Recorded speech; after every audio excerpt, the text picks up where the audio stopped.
Nilulusog na tayo nila Guren, Boss B! Ang lalakas ng armas nila. Mahihirapan tayo umatake.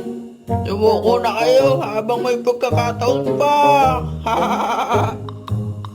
Pagbabayaran niyo ang ginawa niyo sa kaibigan namin. Huwag kayong matakot sa mga sinasabi nila.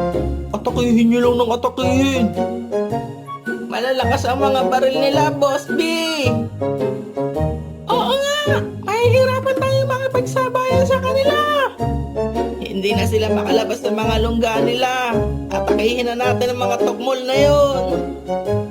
Oo nga, bago pa tayo maubusan ng bala dito. Hindi tayo basta-basta pwede sumugod, mga pre. Bakit, Guren? Pagkakataon na natin to. Huwag kayong mag-alala. Ako nang bahala.